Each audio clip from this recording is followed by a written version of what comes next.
도시지역, 그 다음에 도시, 관리, 농림, 자연환경 보존지역. 도시는 다시 4용도지역으로 나누거든요. 주거지역, 상업지역, 공업지역, 녹지지역. 주거지역은 또 나눠집니다. 전용 주거지역, 일반 주거지역, 준주거지인데 전용은요 1종, 2종이 있어요. 1종 전용이 있고 2종 전용이 있습니다. 일반 주거지역은 1종, 2종, 3종이 있습니다. 이렇게 해서 주거지역이 총 6개로 나눠져요. 그 다음에 상업지역이 중심, 일반, 유통, 근린 상업지역에서 4개, 공업지역이 전용, 일반, 중공업지역에서 3개인데 공업지역은 주거지역 분류하고 똑같아요. 전용, 일반, 준 이래가지고 3개. 녹지가 자연녹지, 생산녹지, 보존녹지를 3개. 그러면 도시가 다시 몇 개로 나눠집니까? 16개죠. 그죠? 그 다음에 관리지역이 계획관리, 생산관리, 보존관리 이래서 3개. 19개죠. 농림은 분류가 없어요. 자연환경 보존도 분류가 없고. 그러면 총 용도지역 분류가 몇 개 나옵니까? 21개의 분류가 있습니다. 그래서 원래 전통적으로 용도지역은요, 국토계획 및 이용하는 법률인데 그 국토계획법에서 총 우리가 4용도 구지역으로 나누고 대통령령에서 이렇게 16개로 쪼개가지고 총 21개입니다. 이게 끝이었거든요. 자, 끝인데 앞으로 보게 되는 공부는 이게 끝이 아닙니다. 이게 3년 전에 용도지역을요 21개로 나누는 게 대통령령으로 해가지고 21개로 시행령으로 21개로 나누는 게 끝이었는데 3년 전에 주거지역하고 상업지역하고 공업지역하고 녹지지역을요 도시죠. 도시를 뭐로 나눌 수 있냐면 조례로 나눌 수 있는 가능성을 열어줬어요. 조례. 지금 용도지역이 일반 주거지역은 몇 개입니까? 3종 일반 주거지역이죠. 그래서 여러분들 공부 보시다 보면 4종 일반 주거지역을 볼 수 있어요, 이제는. 그러니까 주거지역, 상업지역, 공업지역, 녹지지역이 조례로 다시 나눕니다. 조례는 지자체마다 다르겠죠. 그래서 그렇게 만들면 돼요. 그래서 실제 얼마 전에 작년이죠. 서울시에서 4종 일반 주거지역을 만들려고 하는 움직임이 있었더랬습니다. 왜 그런데라고 하니까 3종 일반 주거지역이 주는 용적률이 정해져 있거든요. 그러다 보니까 우리가 어떤 그 역세권 중심으로 해서 주택 공급량을 서울에서 좀 늘리려고 했거든요. 서울은 주택 지을 데가 없습니다. 주택을 지으려고 그러면 북한산을 갖다 밀어야 돼요. 남산을 밀든지 도봉산을 밀든지. 아니 방법이 없잖아. 나머지 주택을 한번 짓는 방법을 찾아봐라니까요. 서울은 없어요. 방법이 아예 없어요. 택지가 아예 없다니까 서울은. 택지가 없기 때문에 안 되거든요. 그래서 주택 수를 늘리려고 그러면 방법이 뭐밖에 없냐면요. 용적률을 갖다 상향시켜주는 방법. 근데 용적률 상향이 아무 데서나 되는 게 아니고 역세권 중심으로 해서 저층 주택이 밀집한 곳들이 있거든요. 이런 지역들에다가 고층 위주로 해가지고 밀도가 높게끔 그걸 넣기 위해서는 우리가 주거지역이 1, 2, 3종이 있는데 그것만 가지고는 부족하다라고 해가지고 우리가 4종 일반 주거지역 이런 식으로 해서 용도지역을 갖다가 새로 열 수 있는 가능성을 좀 열자라고 해가지고 조례에서 주거지역, 상업지역, 공업지역, 녹지지역은 지금 가능합니다. 가능하게 돼 있는데 아직까지 시도한 사례는 없습니다. 실제로는 없는데 서울시에서 한번 시도하려고 한 적은 있었다. 이래 보시면 되겠습니다. 자, 그래서 용도지역, 용도지구, 용도구역을 설명할 거거든요. 지역, 지구, 구역입니다. 그래서 여기에 대한 설명을 제가 좀 드릴 거니까 저 좀 봐주시면 좋겠습니다. 자, 제가 설명할 게 용도, 지역, 그 다음에 용도, 지구, 용도 구역이라고 있습니다. 국토계획법에서는 용도지역이 몇 개냐면 21개가 있어요. 용도지구가 몇 개냐면 19개가 있습니다. 경관지구, 고도지구, 방화지구, 방제지구, 보호지구, 그 다음에 칠학지구, 개발진흥지구, 이래가지고 19개. 그 다음에 용도구역이 몇 개냐면요, 5개 있습니다. 개발제한구역, 시가와 조정구역, 수산자원보호구역, 도시자연보호구역, 그 다음에 입지규제 최소구역 이렇게 5개 있습니다. 총 몇 개입니까? 그죠? 45개가 있습니다. 이게 끝이냐? 이게 끝이겠습니까? 아니겠습니까? 이게 끝이 아니란 이야기죠. 우리나라에서 여러분들 잘 봐요. 무슨 지역, 무슨 지구, 무슨 구역으로 끝난다라는 게 이게 45개가 다가 아니라니까요. 국토계획법에 45개 뿐이지 실제로 이거보다 훨씬 많아요. 훨씬. 근데 여러분들은 경매를 하시게 되면 여기에 있는 45개 말고도 많이 보게 될 겁니다. 이게 총 몇 개가 되냐면요. 이게 총 몇 개가 되냐면 256개가 있어요. 256개. 그 좀 전에도 올 봤거든요. 좀 전에도 가축 사육 제한 구역이잖아요. 상수원 보호 구역.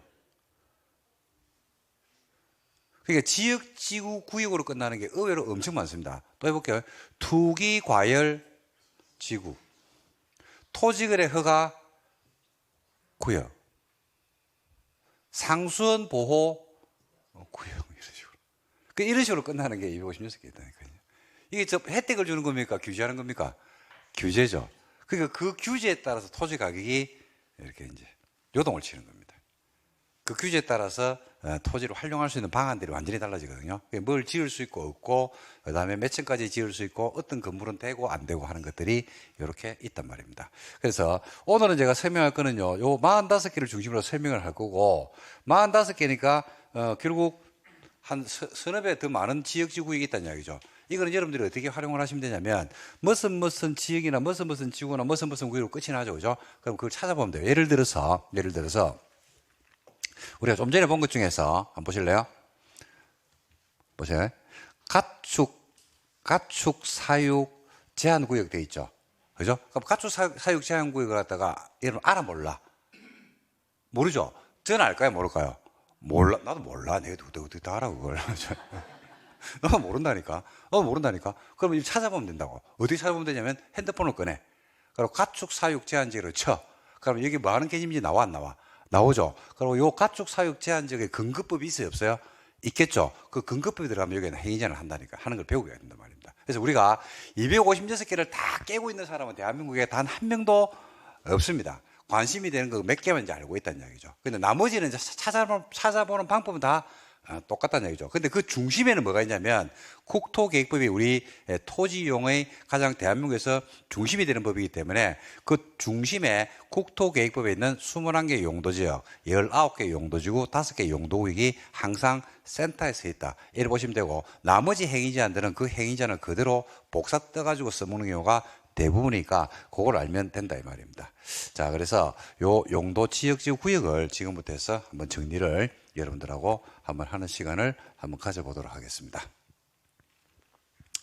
자, 용도 지역부터 한번 설명을 드려볼게요. 용도 지역부터 지읍시다. 자, 용도 지역은요,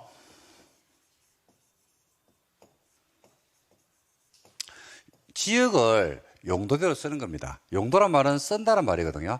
쓴다는 말인데 어떻게 쓰려고 나눴냐면요, 이걸 생활권, 원래 만들 때 그랬어요. 생활권을 중심에 놓고 토지를, 관내에 있는 토지를 각각에 맞는 생활권으로 쓰기 위해서 분류했어요. 그러니까 용도지역의 포인트는요, 생활권입니다. 생활권.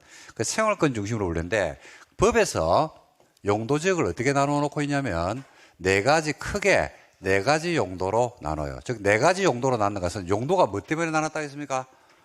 요거로 나눴다 했죠. 즉, 다른 말로 하면 네 가지 용도로 나눠졌다는 것은 생활권이 몇 개 있다? 네 개의 생활권이 있는 겁니다. 우리나라는 네 개의 생활권. 그 네 개의 생활권이 여러분들이 아시는 도시지역이에요. 그 다음에 관리지역입니다. 시험 치는 거 아니니까 그냥 공인중개사 공부하시는 분들은 이걸 적고 형광펜 칠하고 빨간색 칠해가지고 외우고 막 해야 되거든요. 시험을 쳐야 되기 때문에. 여러분들 시험 치는 게 아니잖아. 그러니까 들으면서 감을 익히셔야 돼요. 그 다음에 농림지역이 있습니다. 그 다음에 자연환경 보전지역이 있습니다. 이렇게 해서 크게 용도지역이 몇 개 있다? 4개의 용도지역이 있습니다. 4개 용도지역. 자, 그리고 도시는 다시 나누어지거든요. 도시는 4개로 나눠요. 아까 봤던 주거지역, 그 다음에 상업지역, 그 다음에 공업지역, 그 다음에 녹지지역, 주상공록이라고 불러요. 그 다음에 관리지역은요, 계획관리지역이라고 있습니다. 그 다음에 생산관리지역이라고 있고요. 그 다음에 보전관리, 이렇게 해서 3개로 나눕니다. 여러분 몇 개 나와요? 9개 나와요. 하나, 둘, 셋, 넷, 다섯, 여섯, 일곱, 농림, 8, 그다음에 자연환경 보전 9. 그래서 이걸 뭐라고 하냐면 4용도 구지역이 되어버립니다. 그래서 크게 나누면 생활권이 9개의 생활권으로 나눠집니다.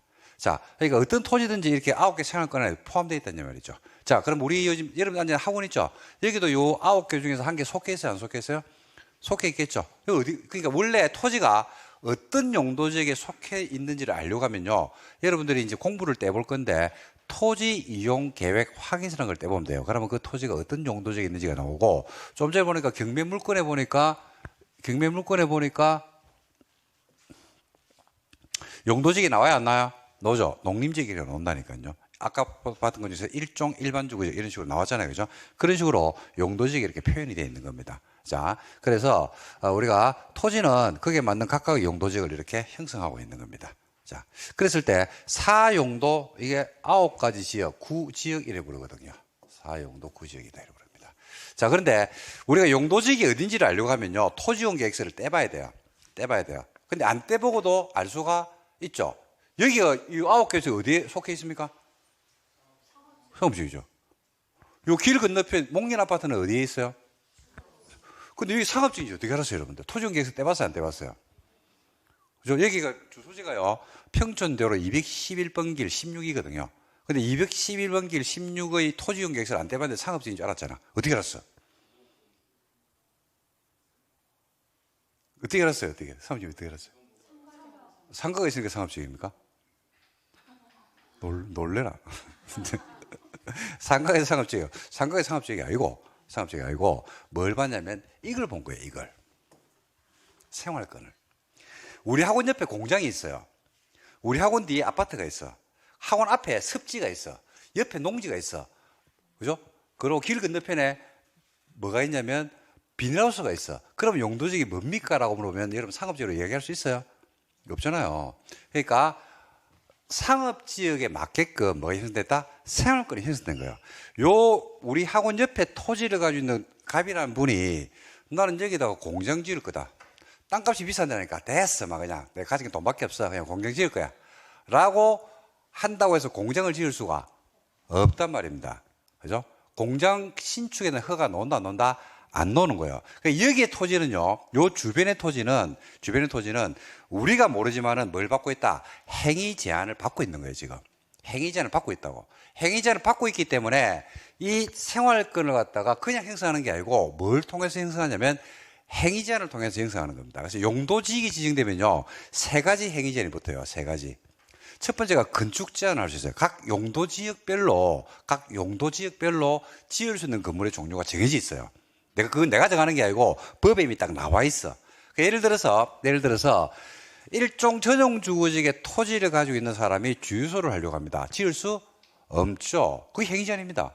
자, 주거지역에 토지를 가지고 있는 사람이 있거든요. 그 양반이 토지를 사가지고 모텔을 지으려고 합니다. 지을 수 없어요. 안 된다고. 행위 제한은 무게가 안 된다니까요. 행위 무게 안 된다니까. 여기에 토지를 가지고 있는 누군가가 여기다 모텔을 지으려고 하는 거야. 상업지역인데. 모텔을 지을 수 있을까, 없을까? 없어. 안 돼. 여기는 안 나와. 그러니까 이 라인으로 모텔이 어디 있어? 요 라인 안 나온다. 상업지역인데 여기는 안 된다니까. 요 다음 블록은 된다고. 여기는 안 나와. 용도지구를 알아야 돼, 그러려면. 왜 안 나오는 데라고 하니까 아파트가 있거든요. 아파트가 있어요. 특정 용도 제한지구라는 게 있어요. 특정 용도 제한지구라는 거는요, 주거 기능이나 청소년 보호를 목적으로 청소년 유해 시설 등의 입지를 원천 봉쇄를 해버렸어요. 그러니까 여기는 모텔이 안 들어서는 거예요. 여기는. 안 들어오는 게 못 들어오는 거예요. 어디 있어요? 그 다음 블록 옆으로 가니까 야가 막아주는 거야. 야가 막아주고 그 다음에 가니까 모텔이 있는 거예요. 이게 위락시설도 있고 이런 거죠. 그러니까 토지가 나대지 상태로 있다 하더라도 그 토지 활용도는 이미 정해져 있다, 안 정해져 있다? 정해져 있는 거야. 근데 그걸 알려고 하면 뭘 알아야면 제일 먼저 알아야 돼. 용도지역을 알아야 돼. 용도지역별로 토지의 쓰임새가 다 다르거든요. 그리고 지을 수 있는 건물의 사이즈가 다 다르거든. 그죠? 그게 근데 이미 법에 나와 있다고. 그걸 먼저 알고 여러분들이 공부를 보셔야 돼요. 그죠? 그래서 용도지역을 알고는 계시겠지만 중개사 공부를 하신 분들은 알고 계실 거고 보통 경매에 관심이 있는 분들도 알고는 있는데 물어보면 대충 군이 담는 것이 대충 알고 있어. 정확하게 알아야 되는데 특히 이거는 이까지는 괜찮아요. 주거지역, 상업지역, 공업지역까지는. 돈이 별로 안 되는 게 아니고 큰 수익을 주는 거는 아니죠. 어디가 큰 수익을 주냐면 여기 큰 수익이에요. 녹지 계획관리, 생산관리. 야가 큰 수익을 주거든. 그 야가 어떻게 바뀌는지를 좀 보셔야 된단 말입니다. 그래서 이제 설명 좀 드릴게요. 이렇게 사용도 구직으로 일단 나눕니다. 나누고 끝이냐? 아닙니다. 이걸 대통령령에서 21개로 다시 쪼갭니다. 어떻게 쪼개는데라고 하니까 자, 나눠볼게요. 자, 주거지역은 어떻게 나눠지냐면요. 아까 좀 전에 봤죠. 전용 주거지역이 있고, 일반이 있고, 그 다음에 준주거지역이 있습니다. 전용은 다시요. 1종이 있고 2종이 있습니다. 일반은 1, 2, 3종이 있습니다. 그래서 주거지역 6개로 나눕니다. 1종 전용, 2종 전용, 1, 2, 3종 일반, 준주거지역. 상업지역이 4개가 있는데요. 중심 상업지역이 있습니다. 일반 상업지역이 있고요. 유통이 있습니다. 그 다음에 근린 상업지역. 이렇게 해서 4개가 있습니다. 공업지역이 전용 공업지역, 일반 공업지역, 준공업지역이 있습니다. 녹지가 보존 녹지, 생산 녹지, 자연 녹지 이렇게 해서 3개입니다. 그럼 총 몇 개 나오냐면 16개가 나오고 있습니다.